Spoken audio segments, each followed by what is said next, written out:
Bonjour à tous, tendance dans le rouge ce matin pour le CAC 40. L'indice parisien continue sur sa lancée de la semaine alors que les résultats des GAFA aux États-Unis viennent rajouter de l'incertitude dans le contexte actuel.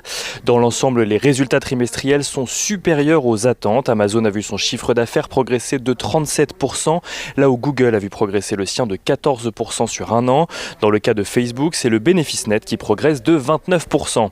Apple est cependant la valeur qui focalise le plus l'attention, avec notamment l'annonce d'un recul de 21% de ses ventes d'iPhone au dernier trimestre, à cause notamment des attentes vis-à-vis de son dernier modèle, dont les ventes ne sont pas prises en compte dans les résultats publiés.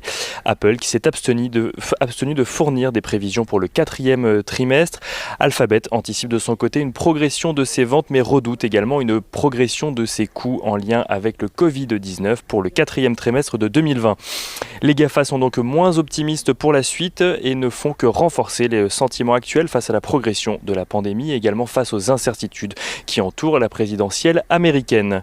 À Paris, les investisseurs ont pris connaissance du PIB du troisième trimestre qui rebondit de 18,2% en France. Un rebond plus fort que prévu là où le consensus attendait 15%. Il n'en reste pas moins que si l'économie repart, elle reste inférieure de plus de 4% à son niveau de 2019.